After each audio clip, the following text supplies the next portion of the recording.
ओम श्री कृष्णाय नमः। मैं हूँ वामिका और आप सभी का हमारे चैनल आध्यात्मिक सागर में हार्दिक स्वागत है। आप सभी का दिन शुभ और मंगलमय हो और कान्हा जी आपकी सभी मनोकामनाओं को पूर्ण करें। आज आप सुनेंगे माघ मास महात्म्य का अध्याय 17। सूत जी कहते हैं, विप्रवरों, पूर्व काल की बात है, चमत्कारपुर में उत्तम व्रत का पालन करने वाले चंड शर्मा नाम से विख्यात एक ब्राह्मण थे जो रूप और उदारता आदि गुणों से संपन्न थे। वे जब युवावस्था में पहुँचे तब किसी वैश्या में आसक्त हो गए। एक समय आधी रात में वे प्यास से व्याकुल होकर उठे तो उस वैश्या से बोले, प्रिय मैं पानी पीना चाहता हूँ। तब उस वैश्या ने पानी के भ्रम से उन निद्राकुल ब्राह्मण को मदिरा से भरा हुआ पुरवा लाकर दे दिया। मुख में मदिरा जाते ही ब्राह्मण कुपित हो उठे और उस वैश्या को बार बार धिक्कारते हुए कड़ी फटकार सुनाने लगे कि अरे पापिनी, तूने यह क्या किया? आज मदिरा पीने से मेरी ब्राह्मणता निश्चय ही नष्ट हो गई, अतः मैं आत्मशुद्धि के लिए प्रायश्चित करूंगा। ऐसा कहकर वे दुख पूर्वक घर से बाहर निकले और निर्जन वन में जाकर करुण स्वर में विलाप करने लगे। इसके बाद प्रातः काल होने पर उन्होंने अपने शरीर के सब बाल बनवाकर वस्त्र सहित स्नान किया। फिर वे श्रेष्ठ ब्राह्मणों की सभा में गए और उन्हें प्रणाम करके बोले, ब्राह्मणों, मैंने जल के धोखे से मदिरा पी ली है, मुझे दंड दीजिए। तब उन ब्राह्मणों ने बार बार धर्म शास्त्र का विचार करके कहा, ब्राह्मण यदि ज्ञान अथवा अज्ञान से भी मदिरा पी ले तो मदिरा के बराबर ही खौलता हुआ घी पी लेने पर उसकी शुद्धि होती है। अतः यदि तुम आत्म शुद्धि चाहते हो तो यही प्रायश्चित करो। बहुत अच्छा, ऐसा ही करूँगा। ऐसी प्रतिज्ञा करके ब्राह्मण ने तत्काल घी लेकर उसे पीने के लिए आग पर तपाया।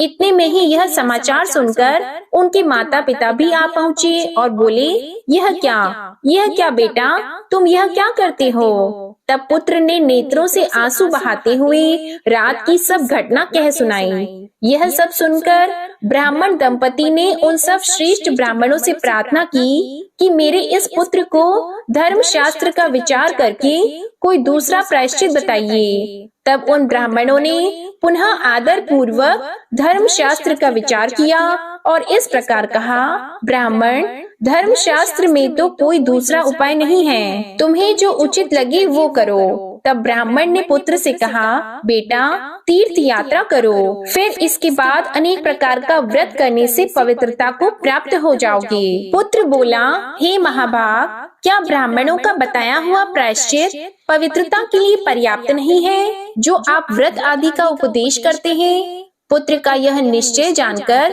पुत्र वत्सला पिता तथा उनकी सती पत्नी ने भी मृत्यु का निश्चय करके प्रसन्नता पूर्वक अपना सब कुछ ब्राह्मणों को दान कर दिया।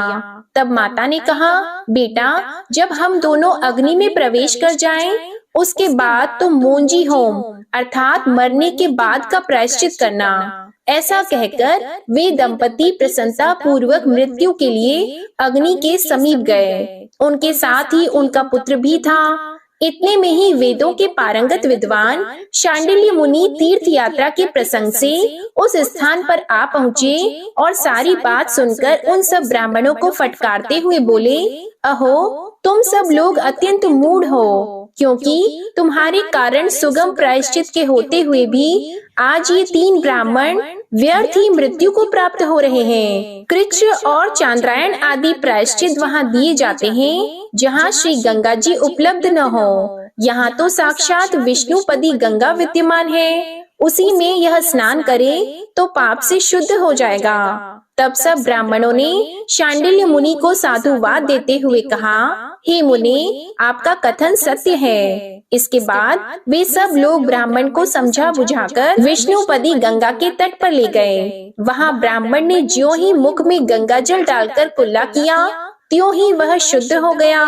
फिर जब वे उस शोभायमान जल में स्नान करने लगे उस समय स्पष्ट स्वर में आकाशवाणी हुई, विष्णुपदी का संपर्क होने से तथा उसके जल में स्नान और आचमन करने से ब्राह्मण देवता शुद्ध हो गए हैं, अतः अब वे अपने घर लौट जाएं। यह सुनकर सब लोग हर्ष प्रकट करते हुए अपने अपने घर चले गए। सूत जी कहते हैं, ब्राह्मणों, ऐसे प्रभावशाली विष्णुपदी गंगा उस क्षेत्र की पश्चिम सीमा पर विद्यमान है जो सब पापों का नाश करने वाली है। सूत जी कहते हैं, महर्षियों, भूतल पर यमुना नदी के किनारे मथुरा नाम से विख्यात एक महापुरी है जो अनेक ब्राह्मणों से भरी हुई है। वहीं पूर्व काल में गोकर्ण नाम से प्रसिद्ध एक ब्राह्मण रहते थे जो वेद अध्ययन से संपन्न और सब शास्त्रों के पंडित थे। वहीं उसी नाम का और उसी अवस्था का एक दूसरा ब्राह्मण भी रहता था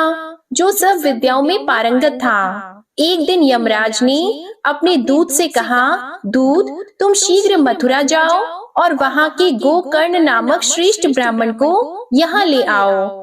आज दोपहर के समय उनकी आयु समाप्त हो जाएगी। देखना, उसी पुरी में उस नाम के एक दूसरे ब्राह्मण भी हैं जो दीर्घ जीवी हैं। कहीं भूल से उनको न ले आना। यमराज की आज्ञा से दूत बड़े वेग से मथुरापुरी में पहुंचा, परंतु भ्रम हो जाने से वह दीर्घ जीवी गोकर्ण को ही पकड़ लाया। तब यमराज ने कुपित होकर अपने सेवक से कहा, पापी, तुझे धिक्कार है, तू इन दीर्घ आयु महात्मा को ले आया। तूने यह क्या किया? इन्हें शीघ्र ही ले जाकर वहाँ पहुँचा दे, अन्यथा भय है कि बंधु बांधव इनकी देह का दाह संस्कार न कर दें। तब ब्राह्मण बोले, मैं सौभाग्यवश आपके समीप आ गया हूँ, अब वहाँ लौटकर नहीं जाऊंगा। मैं तो दरिद्रता से कष्ट पाकर स्वयं ही सदा मृत्यु की इच्छा रखता था। यमराज ने कहा, विप्रवर, यदि पल भर भी आयु शेष हो तो मैं किसी मनुष्य को पृथ्वी से यहाँ नहीं बुलाता। इसलिए लोग मुझे धर्मराज कहते हैं। मैं सब प्राणियों पर पक्षपात छोड़कर समान भाव रखता हूँ। तुम मुझसे कोई वर मांगो, किसी भी देहधारी को मेरा दर्शन व्यर्थ नहीं होता। तब ब्राह्मण बोले, देव, यदि मुझे अवश्य ही घर लौटकर जाना है तो मैं पूछता हूँ, उसको बताइए, वही मेरे लिए श्रेष्ठ वर होगा। पाप कर्मी मनुष्य जो इन भयंकर नरकों का सेवन कर रहे हैं, इनमें से किस कर्म से किसको कौन सा नरक प्राप्त होता है? तब यमराज ने कहा, विप्रवर, नरक असंख्य है, पर उनमें से जो मुख्य है केवल उन्हीं का परिचय मैं तुम्हें कराऊंगा। यहाँ मुख्य 21 नरक हैं। उनमें से पहला रौरव नरक है, जिसमें अत्यंत तप्त तेल से भरे हुए कुंडों में प्राणी पकाए जा रहे हैं। इसमें दूसरों का धन हड़पने वाले एक शूद्र मनुष्य यातना भोगते हैं। दूसरे का नाम है महारौरव, जिसमें कृतज्ञ और गुरुशय्यागामी पापात्मा दाह से पीड़ित होकर तथा तीखी धार वाले शस्त्रों से छिन्न भिन्न होकर आर्तनाद करते हैं। तीसरे भयदायक नरक का नाम है अंधतम। जिन नराधमों ने पराई स्त्रियों को दूषित दृष्टि से देखा है, वे जब यहाँ आते हैं तब लोहे के समान मुख वाले पक्षी उनकी दोनों आंखें निकाल देते हैं। चौथा नरक प्रतप्त नाम से विख्यात है। यहाँ भी पापी जीव यातना भोग कर शुद्ध होते हैं। जिन्होंने गुरुजनों, देवताओं तथा तपस्वियों की सदैव निंदा की है, उन लोगों की जिह्वा यहाँ उखाड़ ली जाती है। पांचवा सुप्रसिद्ध नरक विदारक नाम वाला है। यहाँ मित्रद्रोही मनुष्य आरे से चीरे जाते हैं। छठा निकुंभ नामक नरक है, जो तपाई हुई बालू से भरा हुआ है और स्वयं भी अग्नि से तप रहा है। जिन मनुष्यों ने पहले बिना किसी अपराध के दूसरे ब्राह्मणों को प्राणांतकारी कष्ट पहुंचाया है, वे यहाँ तपी हुई बालू में भुने जाते हैं। सातवां नरक बीभत्सु कहलाता है। वह अत्यंत गर्हित है। उसमें सब ओर से मलमूत्र आदि गंदी वस्तुएं भरी हुई है। जिन दुरात्माओं ने राजा के पास जाकर लोगों की चुगली की है, उनके मुंह में ये गंदी वस्तुएं भरकर उन्हें इसी नरक में डाल दिया जाता है। आठवां अधम नरक कुत्सित नाम से प्रसिद्ध है। वह कफ और मूत्र आदि दुर्गंध युक्त वस्तुओं से भरा हुआ है। जिन्होंने गुरु, देवता, अतिथि और विशेषतः अपने कुटुंबी जनों और सेवकों को भोजन दिए बिना ही स्वयं भोजन किया है, वे लोग इसमें डाले जाते हैं। हे द्विज श्रेष्ठ, यह दुर्गम नाम का नवा नरक है। यह तीखे कांटों से भरा हुआ है। इसके भीतर सांप और बिच्छू भी रहते हैं। जिन्होंने एक साथ यात्रा करने वाले अपने भूखे प्यासे कष्ट पाते हुए साथी को न देकर अकेले भोजन किया है, उन्हें इस नरक में रखा जाता है। 10वें नरक का नाम दुस्सह है, जो सब ओर से तप्त लोहमय खंभों से घिरा हुआ है। जो पापी पराई स्त्रियों में तथा मांस भोजन में अनुरक्त होते हैं, उन मनुष्यों को यहाँ तप्त लोहमय खंभों का आलिंगन करना पड़ता है। 11वां नरक आकर्ष नाम से प्रसिद्ध है। यहाँ तपाए हुए स्वर्ण से रखे रहते हैं। जो मनुष्य, स्त्री, ब्राह्मण, गुरु और देवता का धन खाते हैं, उन्हें तपाए हुए सणसों से पकड़कर सब ओर खींचा जाता है। 12वें नरक को संदश कहते हैं। इसमें अभक्ष्य भक्षण करने वाले नराधमों को लोहे के समान दांत और मुख वाले गीद नोच नोच कर खाते हैं। 13वें नरक का नाम नियंत्रक है। उसकी बड़ी ख्याति है। वह सब ओर से कीटों तथा सुदृढ़ बंधनों से व्याप्त है। जो पापी दूसरों की धरोहर को हड़प लेते हैं, वे यहाँ बंधनों से कसकर बांध दिए जाते हैं और कृमि, बिच्छू तथा कीट आदि उन्हें काटते और खाते हैं। 14वां नरक अधोमुख कहा गया है। इसका स्वरूप सब नरकों से अधिक भयंकर है। जो मनुष्य ब्राह्मण की हत्या करते हैं, वे यहाँ एक वृक्ष की डाल में बांधकर नीचे मुंह करके लटका दिए जाते हैं और नीचे से आग प्रज्वलित करके उन्हें पकाया जाता है।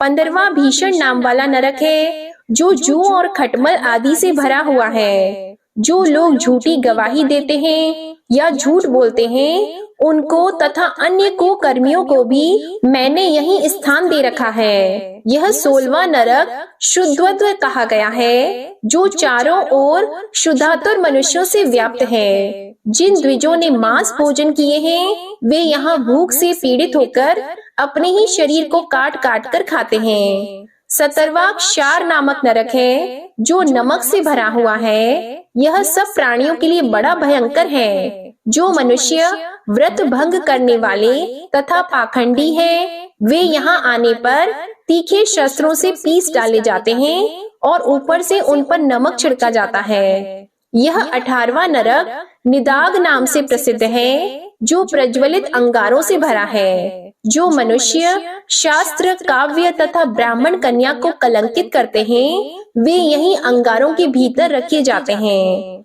19वां नरक कूट शालमली कहलाता है, जो सब ओर से तीखे कांटों से भरा हुआ है। जो नास्तिक, मर्यादा भंग करने वाले तथा ब्राह्मण घाती हैं, वे सब मनुष्य यहाँ सदैव चढ़ते और गिरते रहते हैं। 20वें नरक का नाम असीपत्र वन है, जो दूसरों के छिद्र देखते, झूठ कपट से भरे हुए कार्यों में संलग्न रहते और शास्त्र बेचते हैं, वे ही इसमें आते हैं। 21वां नरक वैतरणी नाम वाली नदी है, जिसे धर्मात्मा और पापी सभी को पार करना पड़ता है। जो मृत्यु काल के समय गाय की पूंछ हाथ में लेकर उसका दान करते हैं, वे सुख पूर्वक उस नदी को पार कर लेते हैं। जो मानव गोदान किए बिना ही मर जाते हैं, उन्हें इस दुर्गम नदी को हाथों से ही तैरकर पार करना पड़ता है।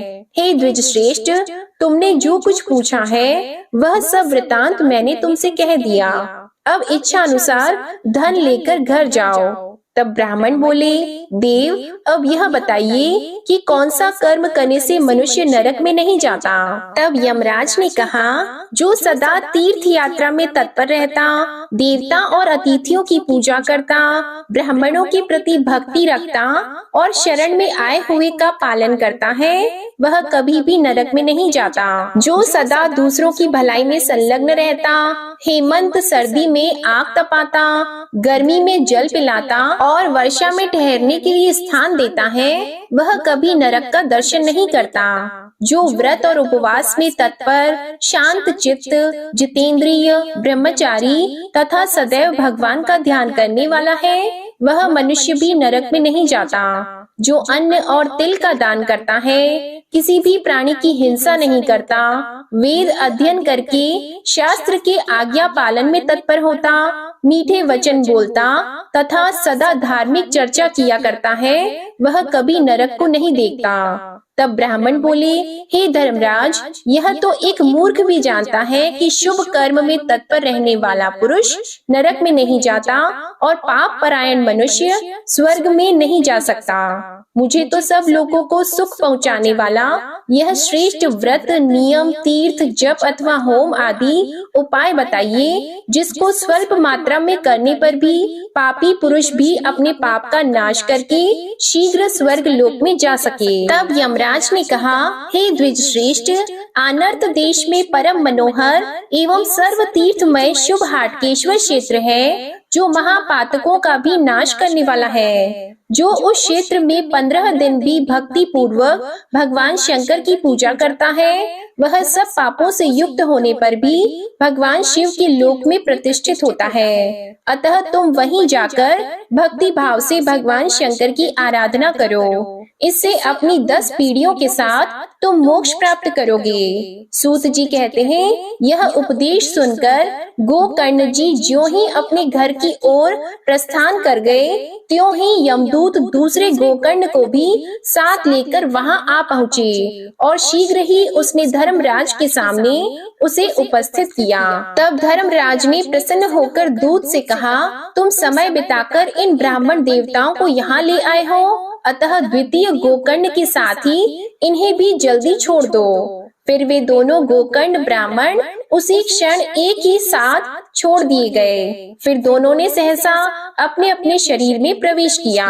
स्वस्थ होने पर दोनों ने हाटकेश्वर तीर्थ में यथावत तपस्या करके भगवान शंकर की आराधना की और उसके प्रभाव से सशरीर स्वर्ग लोक में चले गए। जो मनुष्य निष्काम भाव से वहां भगवान शिव की आराधना करता है, वह मोक्ष को प्राप्त होता है। हे विप्रवरों, इस प्रकार मैंने तुम्हें हाटकेश्वर क्षेत्र का प्रमाण और सीमा आदि का संपूर्ण वृतांत कह सुनाया। यहाँ खेती करने वाले किसान भी परम गति को प्राप्त होते हैं। फिर जो अपने मन को वश में रखने वाले शांत, दान और जितेंद्रिय साधक हैं, उनके लिए कहना ही क्या है। मनुष्यों की तो बात ही क्या, उस क्षेत्र में मृत्यु को प्राप्त हुए कीट पतंग, पशु पक्षी और मृग भी निसंदेह स्वर्ग लोक में जाते हैं। जो भगवान जनार्दन को अपने हृदय में स्थापित करके श्रद्धा पूर्वक वहाँ रहते हैं, उनकी सद्गति में संदेह ही क्या हो सकता है। अतः पूरा प्रयत्न करके सबको उस क्षेत्र का दर्शन करना चाहिए। आज का अध्याय बस यहीं तक। इसके आगे का वृतांत आप अगले अध्याय में सुनेंगे। अब सुनिए श्रीमद् भागवत महापुराण कथा के आगे का अध्याय। विदुर जी ने पूछा, ब्राह्मण, आपने राजा प्राचीन बरही के जिन पुत्रों का वर्णन किया था, उन्होंने रुद्र गीत के द्वारा श्री हरि की स्तुति करके क्या सिद्धि प्राप्त की? बाहिस्पत्य मोक्ष अधिपति श्री नारायण के अत्यंत प्रिय भगवान शंकर का अकस्मात सानिध्य प्राप्त करके प्रचेताओं ने मुक्ति तो प्राप्त की ही होगी। इससे पहले इस लोक में अथवा परलोक में भी उन्होंने क्या पाया, वह बताने की कृपा करें। श्री मैत्रेय जी ने कहा, विदुर जी, पिता के आज्ञाकारी प्रचेताओं ने समुद्र के अंदर खड़े रहकर रुद्र गीत के जप रूपी यज्ञ और तपस्या के द्वारा समस्त शरीरों के उत्पादक भगवान श्री हरि को प्रसन्न कर लिया। तपस्या करते करते 10,000 वर्ष बीत जाने पर पुराण पुरुष श्री नारायण अपनी मनोहर कांति के द्वारा उनके तपस्या जनित क्लेश को शांत करते हुए सौम्य विग्रह से उनके सामने प्रकट हुए। गरुड़ जी के कंधे पर बैठे हुए श्री भगवान ऐसे जान पड़ते थे मानो सुमेरु के शिखर पर कोई श्याम घटा छाई हो। उनके श्री अंग में मनोहर पीतांबर और कंठ में कौस्तुभ मणि सुशोभित थी। अपनी दिव्य प्रभा से वे सब दिशाओं का अंधकार दूर कर रहे थे। चमकीले सुवर्णमय आभूषणों से युक्त उनके कमनीय कपोल और मनोहर मुखमंडल की अपूर्व शोभा हो रही थी। उनके मस्तक पर झिलमिलाता हुआ मुकुट शोभायमान था। प्रभु की 8 भुजाओं में 8 आयुध थे। देवता, मुनि और पार्षदगण सेवा में उपस्थित थे तथा गरुड़ जी किन्नरों की भांति साममय पंखों की ध्वनि से कीर्ति गान कर रहे थे। उनकी 8 लंबी लंबी स्थूल भुजाओं के बीच में लक्ष्मी जी से स्पर्धा करने वाली वनमाला विराजमान थी। आदि पुरुष श्री नारायण ने इस प्रकार पधार कर अपने शरणागत प्रचेताओं की ओर दया दृष्टि से निहारते हुए मेघ के समान गंभीर वाणी में कहा। श्री भगवान ने कहा, राजपुत्रों, तुम्हारा कल्याण हो। तुम सब में परस्पर बड़ा प्रेम है और स्नेहवश तुम एक ही धर्म का पालन कर रहे हो। तुम्हारे इस आदर्श सौहार्द से मैं बड़ा प्रसन्न हूँ। मुझसे वर मांगो। जो पुरुष सायकाल के समय प्रतिदिन तुम्हारा स्मरण करेगा, उसका अपने भाइयों में अपने ही समान प्रेम होगा तथा समस्त जीवों के प्रति मित्रता का भाव हो जाएगा। जो लोग सायकाल और प्रातःकाल एकाग्र चित्त से रुद्र गीत के द्वारा मेरी स्तुति करेंगे, उनको मैं अभीष्ट वर और शुद्ध बुद्धि प्रदान करूंगा। तुम लोगों ने बड़ी प्रसन्नता से अपने पिता की आज्ञा शिरोधार्य की है। इससे तुम्हारी कमनीय कीर्ति समस्त लोकों में फैल जाएगी। तुम्हारे एक बड़ा ही विख्यात पुत्र होगा। वह गुणों में किसी भी प्रकार ब्रह्मा जी से कम नहीं होगा तथा अपनी संतान से तीनों लोगों को पूर्ण कर देगा। राजकुमारों, कंडू ऋषि के तपोनाश के लिए इंद्र की भेजी हुई प्रमलोचा अप्सरा से एक कमल नयनी कन्या उत्पन्न हुई थी। उसे छोड़कर वह स्वर्ग लोक को चली गई। तब वृक्षों ने उस कन्या को लेकर पाला पोसा। जब वह भूख से व्याकुल होकर रोने लगी, तब औषधियों के राजा चंद्रमा ने दयावश उसके मुंह में अपनी अमृत वर्षिणी तर्जनी अंगुली दे दी। तुम्हारे पिता आजकल मेरी सेवा भक्ति में लगे हुए हैं। उन्होंने तुम्हें संतान उत्पन्न करने की आज्ञा दी है। अतः तुम शीघ्र ही उस देवोपम सुंदरी कन्या से विवाह कर लो। तुम सब एक ही धर्म में तत्पर हो और तुम्हारा स्वभाव भी एक सा ही है। इसलिए तुम्हारे ही समान धर्म और स्वभाव वाली वह सुंदरी कन्या तुम सभी की पत्नी होगी तथा तुम सभी में उसका समान अनुराग होगा। तुम लोग मेरी कृपा से 10 लाख दिव्य वर्षों तक पूर्ण बलवान रहकर अनेकों प्रकार के पार्थिव और दिव्य भोग भोगोगे। अंत में मेरी अविचल भक्ति से हृदय का समस्त वासना रूप मल दग्ध हो जाने पर तुम इस लोक तथा परलोक के नरक तुल्य भोगों से उपरत होकर मेरे परम धाम को जाओगे। जिन लोगों के कर्म भगवद अर्पण बुद्धि से होते हैं और जिनका सारा समय मेरी कथा वार्ताओं में ही बीतता है, वे गृहस्थ आश्रम में रहें तो भी घर उनके बंधन का कारण नहीं होते। वे नित्य प्रति मेरी लीलाएं सुनते रहते हैं। इसलिए ब्रह्मवादी वक्ताओं के द्वारा मैं ज्ञान स्वरूप पर ब्रह्मा उनके हृदय में नित्य नया नया सा भासता रहता हूँ और मुझे प्राप्त कर लेने पर जीवों को न मोह हो सकता है, न शोक और न हर्ष। श्री मैत्रेय जी कहते हैं, भगवान के दर्शनों से प्रचेताओं का रजोगुण तमोगुण मल नष्ट हो चुका था।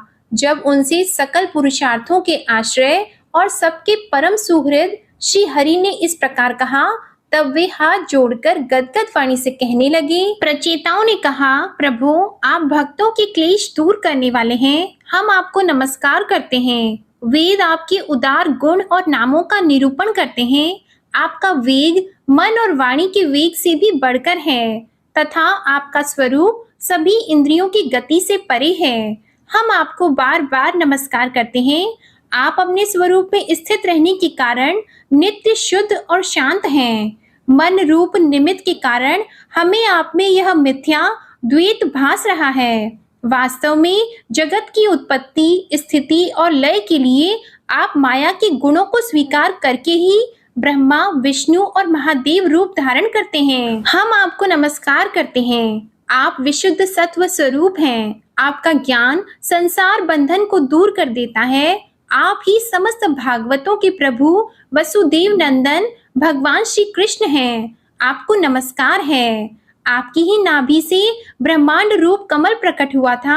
आपके कंठ में कमल कुसुमों की माला सुशोभित है तथा आपके चरण कमल के समान कोमल हैं। कमल नयन, आपको नमस्कार है। आप कमल कुसुम की केसर के समान स्वच्छ पीतांबर धारण किए हुए हैं। समस्त भूतों के आश्रय स्थान है तथा सबके साक्षी हैं। हम आपको नमस्कार करते हैं। भगवान, आपका यह स्वरूप संपूर्ण क्लेशों की निवृत्ति करने वाला है। हम अविद्या, अस्मिता, राग, द्वेष आदि क्लेशों से पीड़ितों के सामने आपने इसे प्रकट किया है। इससे बढ़कर हम पर और क्या कृपा होगी। अमंगलहारी प्रभु, दीनों पर दया करने वाले समर्थ पुरुषों को इतनी ही कृपा करनी चाहिए कि समय समय पर उन दीन जनों को ये हमारे हैं इस प्रकार स्मरण कर लिया करें। इसी से उनके आश्रितों का चित्त शांत हो जाता है। आप तो शूद्र से शूद्र प्राणियों के भी अंतःकरणों में अंतर्यामी रूप से विराजमान रहते हैं। फिर आपके उपासक हम लोग जो जो कामनाएं करते हैं, हमारी उन कामनाओं को आप क्यों न जान लेंगे। जगदीश्वर, आप मोक्ष का मार्ग दिखाने वाले और स्वयं पुरुषार्थ स्वरूप हैं। आप हम पर प्रसन्न हैं, इससे बढ़कर हमें और क्या चाहिए। बस हमारा अभीष्ट वर तो आपकी प्रसन्नता ही है। तथापि नाथ, हम एक वर आपसे अवश्य मांगते हैं। प्रभु, आप प्रकृति आदि से परे हैं और आपकी विभूतियों का भी कोई अंत नहीं है, इसलिए आप अनंत कहे जाते हैं। यदि ब्रह्मर को अनायास ही कल्प वृक्ष मिल जाए तो क्या वह किसी दूसरे वृक्ष का सेवन करेगा। तब आपकी चरण शरण में आकर अब हम क्या क्या मांगे। हम आपसे केवल यही मांगते हैं कि जब तक आपकी माया से मोहित होकर हम अपने कर्म अनुसार संसार में भ्रमते रहें, तब तक जन्म जन्म में हमें आपके प्रेमी भक्तों का संग प्राप्त होता रहे। हम तो भगवत भक्तों के क्षण भर के संग के सामने स्वर्ग और मोक्ष को भी कुछ नहीं समझते, फिर मानवीय भोगों की तो बात ही क्या है। भगवत भक्तों के समाज में सदा सर्वदा भगवान की मधुर मधुर कथाएं होती रहती हैं, जिनके श्रवण मात्र से भोग तृष्णा शांत हो जाती है। वहां प्राणियों में किसी प्रकार का वैर विरोध या उद्वेग नहीं रहता। अच्छे अच्छे कथा प्रसंगों द्वारा निष्काम भाव से सन्यासियों के एकमात्र आश्रय साक्षात श्री नारायण देव का बार बार गुणगान होता रहता है। आपके वे भक्तजन तीर्थों को पवित्र करने के उद्देश्य से पृथ्वी पर पैदल ही विचरते रहते हैं। भला उनका समागम संसार से भयभीत हुए पुरुषों को कैसे रुचिकर न होगा। भगवान, आपके प्रिय सखा भगवान शंकर के क्षण भर के समागम से ही आज हमें आपका साक्षात दर्शन प्राप्त हुआ है। आप जन्म मरण रूप दुस्साध्य रोग के श्रेष्ठतम वैद्य हैं। अतः अब हमने आपका ही आश्रय लिया है। प्रभु, हमने समाहित चित्त से जो कुछ अध्ययन किया है, निरंतर सेवा आदि करके गुरु, ब्राह्मण और वृद्ध जनों को प्रसन्न किया है तथा दोष बुद्धि त्याग कर श्रेष्ठ पुरुष, सुहृदगण, बंधु वर्ग एवं समस्त प्राणियों की वंदना की है और अन्न आदि को त्याग कर दीर्घ काल तक जल में खड़े रहकर तपस्या की है। वह सब आप सर्वव्यापक पुरुषोत्तम के संतोष का कारण हो, यही वर मांगते हैं। स्वामिन, आपकी महिमा का पार न पाकर भी स्वयंभू मनु, स्वयं ब्रह्मा जी, भगवान शंकर तथा तप और ज्ञान से शुद्ध चित्त हुए अन्य पुरुष निरंतर आपकी स्तुति करते रहते हैं। अतः हम भी अपनी बुद्धि के अनुसार आपका यशोगान करते हैं। आप सर्वत्र समान शुद्ध रूप और परम पुरुष हैं। आप सत्व मूर्ति भगवान वासुदेव को हम नमस्कार करते हैं। श्री मैत्रेय जी कहते हैं, विदुर जी, प्रचेताओं की इस प्रकार स्तुति करने पर शरणागत वत्सल श्री भगवान ने प्रसन्न होकर कहा, तथास्तु।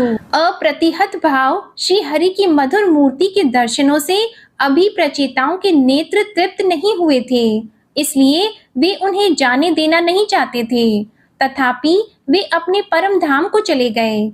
इसके पश्चात प्रचेताओं ने समुद्र के जल से बाहर निकलकर देखा कि सारी पृथ्वी को ऊंचे ऊंचे वृक्षों ने ढक दिया है, जो मानो स्वर्ग का मार्ग रोकने के लिए ही इतने बढ़ गए थे। यह देखकर वे वृक्षों पर बड़े कुपित हुए। तब उन्होंने पृथ्वी को वृक्ष, लता आदि से रहित कर देने के लिए अपने मुख से प्रचंड वायु और अग्नि को छोड़ा, जैसे काल अग्नि रुद्र प्रलय काल में छोड़ते हैं। जब ब्रह्मा जी ने देखा कि वे सारे वृक्षों को भस्म कर रहे हैं, तब वे वहां आए और प्राचीन बरही के पुत्रों को उन्होंने युक्ति पूर्वक समझाकर शांत किया। फिर जो कुछ वृक्ष वहां बचे थे, उन्होंने डर कर ब्रह्मा जी के कहने से वह कन्या लाकर प्रचेताओं को दी। प्रचेताओं ने भी ब्रह्मा जी के आदेश से उस मारीशा नाम की कन्या से विवाह कर लिया। इसी के गर्भ से ब्रह्मा जी के पुत्र दक्ष ने श्री महादेव जी की अवज्ञा के कारण अपना पूर्व शरीर त्याग कर जन्म लिया। इन्हीं दक्ष ने चाक्षुष मनवंतर आने पर जब काल क्रम से पूर्व सर्ग नष्ट हो गया, भगवान की प्रेरणा से इच्छा अनुसार नवीन प्रजा उत्पन्न की। इन्होंने जन्म लेते ही अपनी कांति से समस्त तेजस्वियों का तेज छीन लिया। ये कर्म करने में बड़े दक्ष अर्थात कुशल थे, इसी से इनका नाम दक्ष हुआ।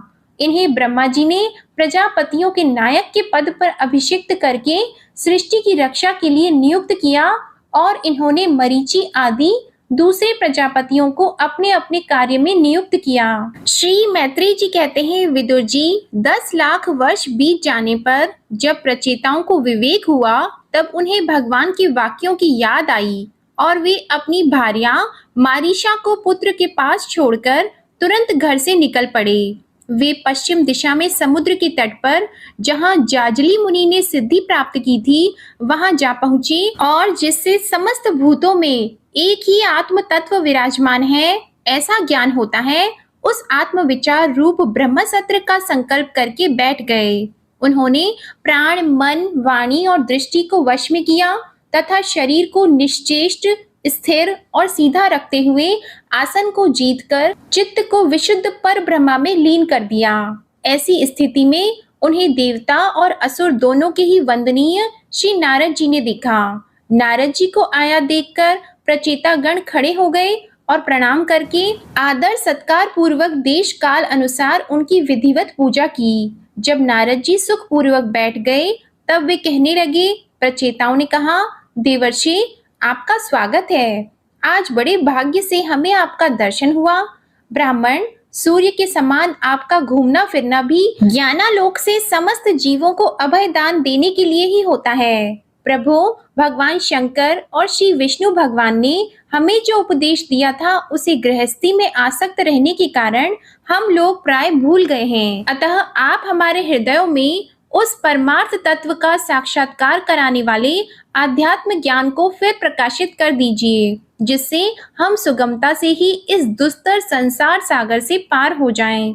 श्री मैत्रेय जी कहते हैं, भगवन्मय श्री नारद जी का चित्त सर्वदा भगवान श्री कृष्ण में ही लगा रहता है। वे प्रचेताओं के इस प्रकार पूछने पर उनसे कहने लगे। श्री नारद जी ने कहा, राजाओं, इस लोक में मनुष्य का वही जन्म, वही कर्म, वही आयु, वही मन और वही वाणी सफल है, जिसके द्वारा सर्वात्मा सर्वेश्वर श्री हरि का सेवन किया जाता है। जिनके द्वारा अपने स्वरूप का साक्षात्कार कराने वाले श्री हरि को प्राप्त न किया जाए, उन माता पिता की पवित्रता से, यज्ञोपवीत संस्कार से एवं यज्ञ दीक्षा से प्राप्त होने वाले उन 3 प्रकार के श्रेष्ठ जन्मों से, वेदोक्त कर्मों से, देवताओं के समान दीर्घ आयु से, शास्त्र ज्ञान से, तप से, वाणी की चतुराई से, अनेक प्रकार की बातें याद रखने की शक्ति से, तीव्र बुद्धि से, बल से, इंद्रियों की पटुता से, योग से,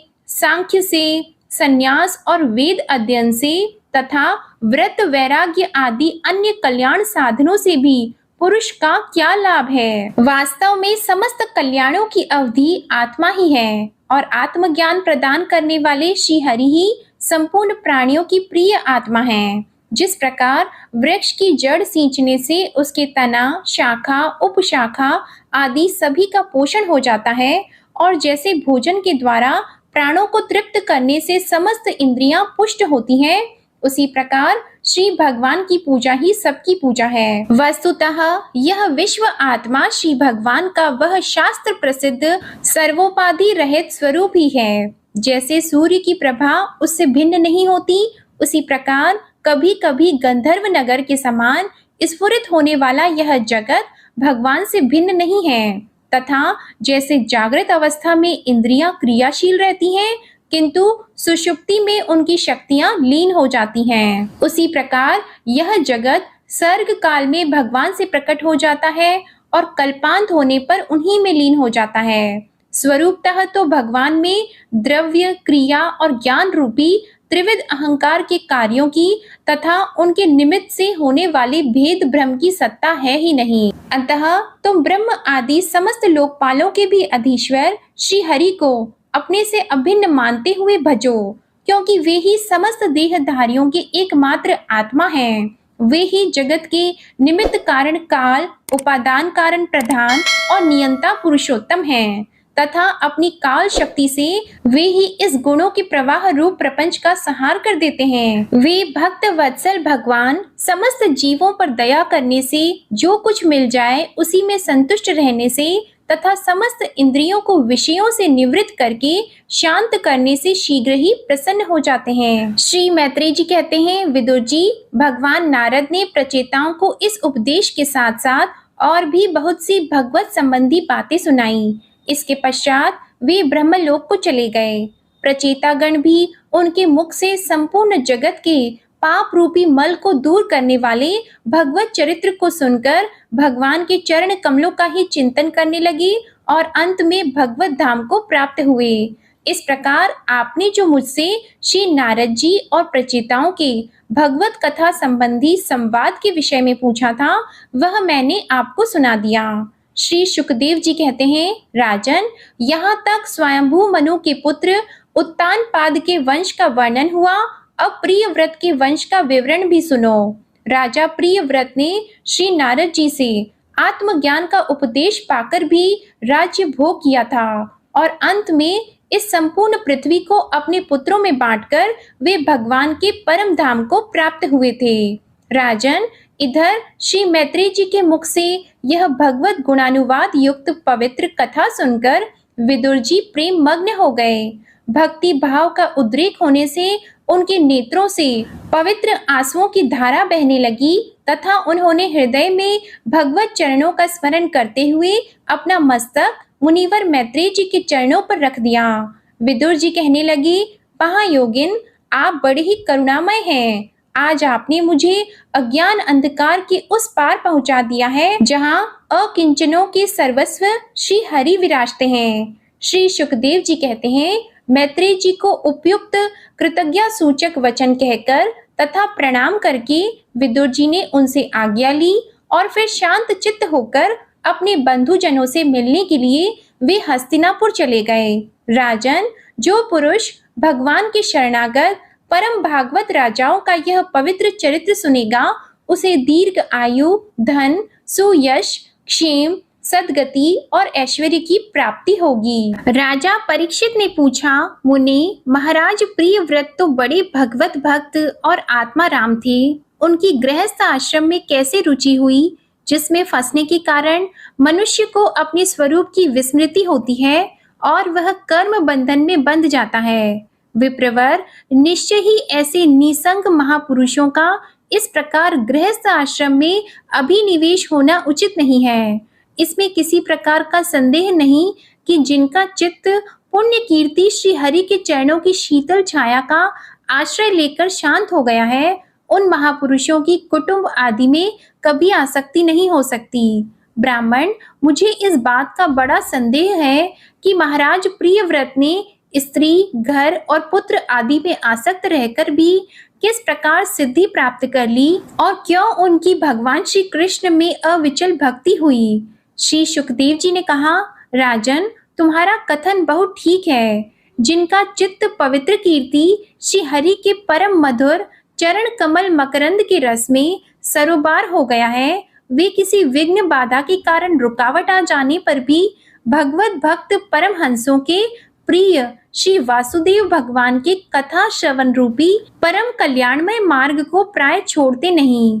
राजन, राजकुमार प्रियव्रत बड़े भगवत भक्त थे। श्री नारद जी के चरणों की सेवा करने से उन्हें सहज में ही परमार्थ तत्व का बोध हो गया था। वे ब्रह्म सत्र की दीक्षा, निरंतर ब्रह्म अभ्यास में जीवन बिताने का नियम लेने वाले ही थे कि उसी समय उनके पिता स्वयंभू मनु ने उन्हें पृथ्वी पालन के लिए शास्त्र में बताए हुए सभी श्रेष्ठ गुणों से पूर्णतया संपन्न देख राज्य शासन के लिए आज्ञा दी। किंतु प्रियव्रत अखंड समाधि योग के द्वारा अपनी सारी इंद्रियों और क्रियाओं को भगवान वासुदेव के चरणों में ही समर्पण कर चुके थे।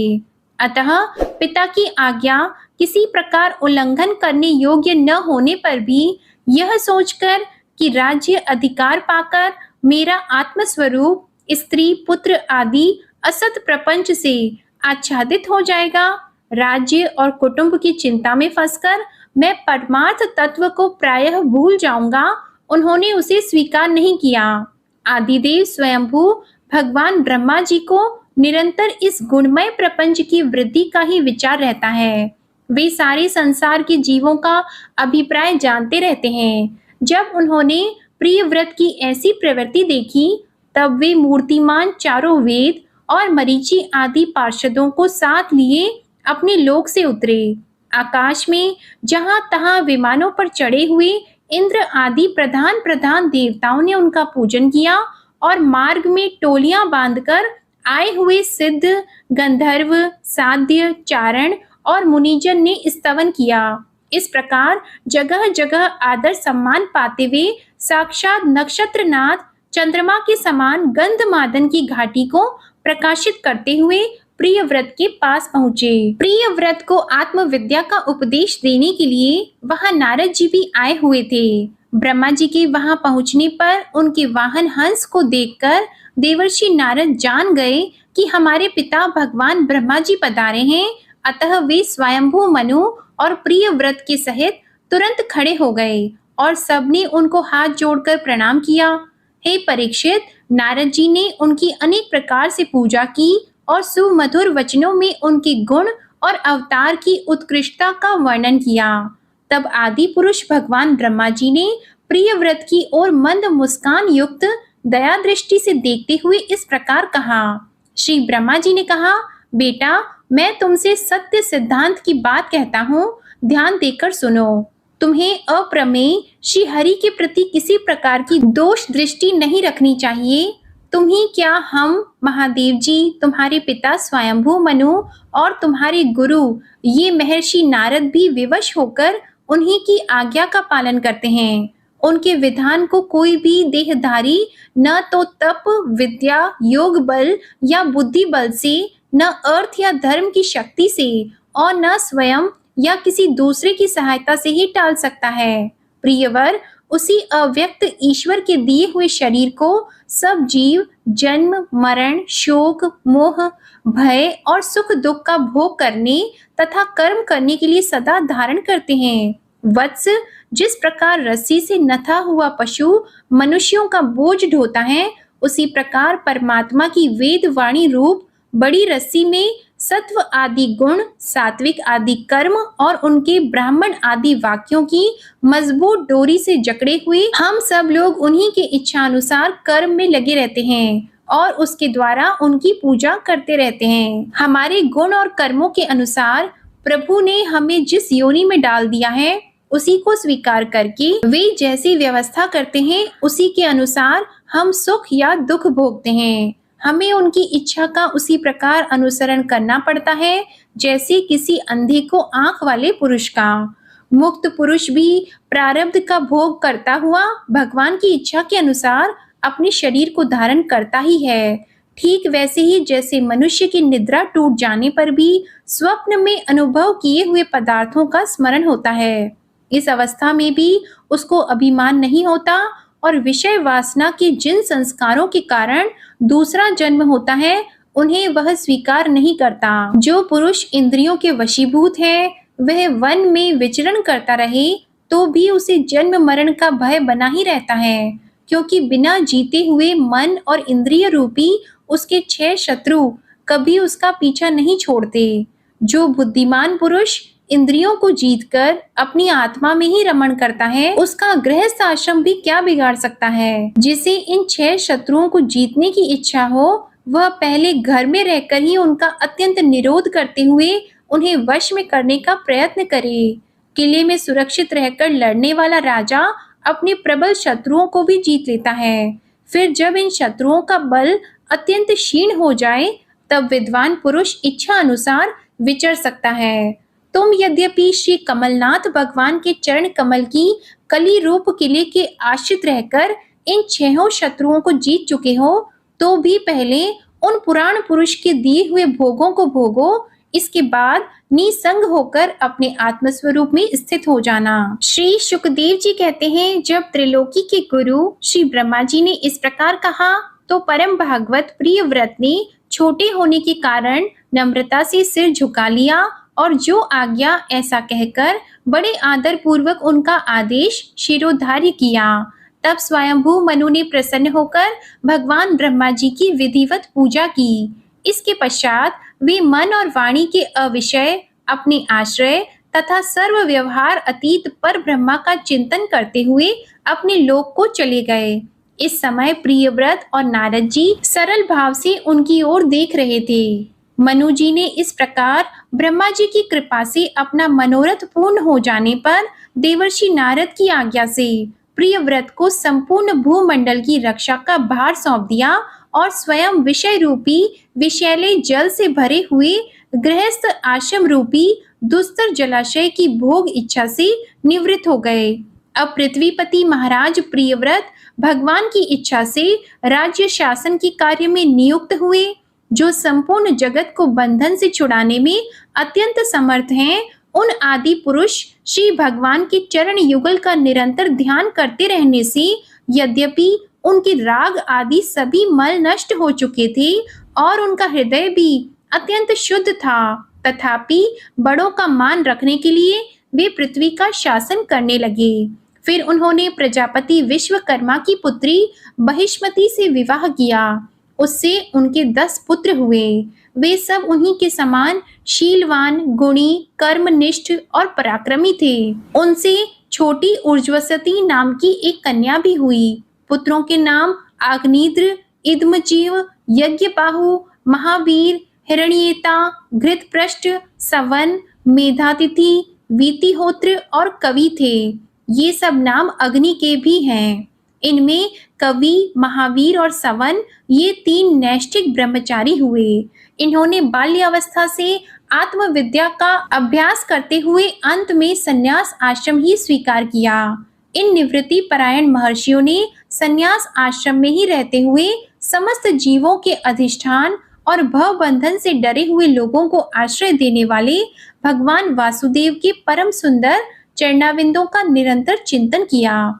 उससे प्राप्त हुए अखंड एवं श्रेष्ठ भक्ति योग से उनका अंतःकरण सर्वथा शुद्ध हो गया और उसमें श्री भगवान का आविर्भाव हुआ। तब देह आदि उपाधि की निवृत्ति हो जाने से उनकी आत्मा की संपूर्ण जीवों के आत्मभूत प्रत्यगात्मा में एक ही भाव से स्थिति हो गई। महाराज प्रियव्रत की दूसरी भार्या से उत्तम, तामस और रैवत ये 3 पुत्र उत्पन्न हुए, जो अपने नाम वाले मनवंतरों के अधिपति हुए। इस प्रकार कवि आदि 3 पुत्रों के निवृत्ति परायण हो जाने पर राजा प्रियव्रत ने 11 अर्बुद वर्षों तक पृथ्वी का शासन किया। जिस समय वे अपनी अखंड पुरुषार्थमयी और वीर्यशालिनी भुजाओं से धनुष की डोरी खींचकर टंकार करते थे, उस समय डर के मारे सभी धर्मद्रोही न जाने कहाँ छिप जाते थे। प्राण प्रिया बहिष्मति के दिन दिन बढ़ने वाले आमोद प्रमोद और अभ्युत्थान आदि क्रीड़ाओं के कारण तथा उसकी स्त्री जन उचित हाव भाव, लज्जा से संकुचित मंदहास्य युक्त चितवन और मन को भाने वाले विनोद आदि से महामना प्रियव्रत विवेकहीन व्यक्ति की भांति आत्मविस्मृत से होकर सब भोगों को भोगने लगे, किंतु वास्तव में ये उनमें आसक्त नहीं थे। एक बार इन्होंने जब यह देखा कि भगवान सूर्य सुमेरु की परिक्रमा करते हुए लोकालोक पर्यंत पृथ्वी के जितने भाग को आलोकित करते हैं, उसमें से आधा ही प्रकाश में रहता है और आधे में अंधकार छाया रहता है, तो उन्होंने इसे पसंद नहीं किया। तब उन्होंने यह संकल्प लेकर कि मैं रात को भी दिन बना दूंगा, सूर्य के समान ही वेगवान एक ज्योतिर्मय रथ पर चढ़कर द्वितीय सूर्य की ही भांति उनके पीछे पीछे पृथ्वी की 7 परिक्रमाएं कर डाली। भगवान की उपासना से इनका अलौकिक प्रभाव बहुत बढ़ गया था। उस समय इनके रथ के पहियों से जो लीकें बनी, वे ही 7 समुद्र हुई। उनसे पृथ्वी में 7 द्वीप हो गए।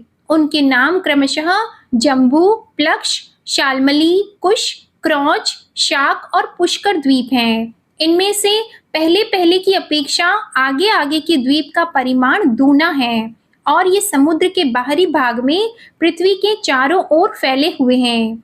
7 समुद्र खारे जल, ईख के रस, मदिरा, घी, दूध, मट्ठी और मीठे जल से भरे हुए हैं। ये सातों द्वीपों की खाइयों के समान है और परिमाण में अपने भीतर वाले द्वीप के बराबर हैं। इनमें से एक एक क्रमशः अलग अलग सातों द्वीपों को बाहर से घेरकर स्थित है। बहिष्मती पति महाराज प्रियव्रत ने अपने अनुगत पुत्र आग्नेत्र, इदमजीव, यज्ञबाहु, हिरण्यरेता, घृतपृष्ठ, मेधातिथि और वीतिहोत्र में से क्रमशः एक एक को उक्त जम्बू आदि द्वीपों में से एक एक का राजा बनाया। उन्होंने अपनी कन्या ऊर्ज्वसती का विवाह शुक्राचार्य जी से किया। उसी से शुक्र कन्या देवयानी का जन्म हुआ।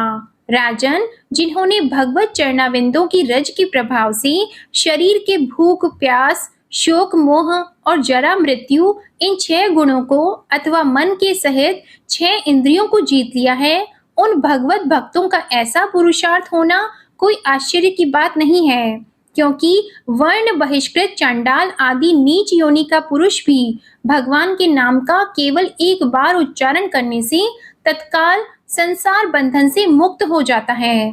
इस प्रकार अतुलनीय बल पराक्रम से युक्त महाराज प्रियव्रत एक बार अपने को देवर्षि नारद के चरणों की शरण में जाकर भी पुनः दैववश प्राप्त हुए प्रपंच में फंस जाने से अशांत सा देख मन ही मन विरक्त होकर इस प्रकार कहने लगे, ओह बड़ा बुरा हुआ, मेरी विषय लोलुप इंद्रियों ने मुझे इस अविद्या जनित विषम विषय रूप अंधकूप में गिरा दिया।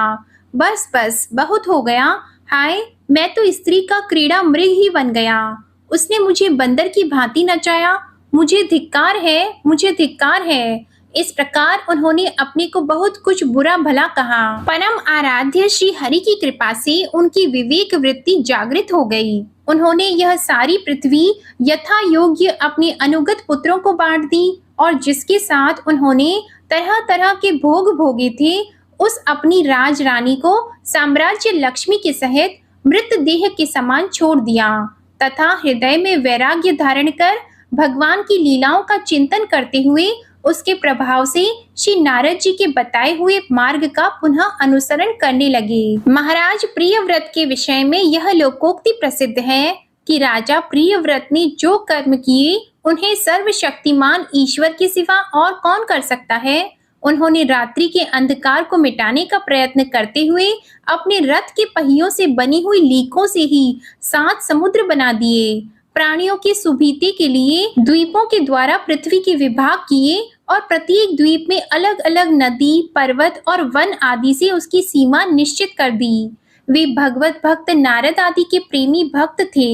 उन्होंने पाताल लोक के, देवलोक के, मृत्यु लोक के तथा कर्म और योग की शक्ति से प्राप्त हुए ऐश्वर्य को भी नरक तुल्य समझा था। श्री शुकदेव जी कहते हैं, पिता प्रियव्रत की इस प्रकार तपस्या में संलग्न हो जाने पर राजा आग्नेत्र उनकी आज्ञा का अनुसरण करते हुए जम्बू द्वीप की प्रजा का धर्म अनुसार पुत्रवत पालन करने लगे।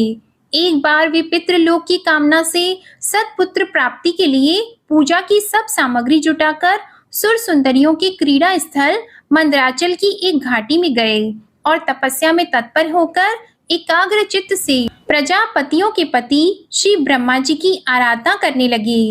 आदि देव भगवान ब्रह्मा जी ने उनकी अभिलाषा जान ली, अतः अपनी सभा की गायिका पूर्वचित्ती नाम की अप्सरा को उनके पास भेज दिया।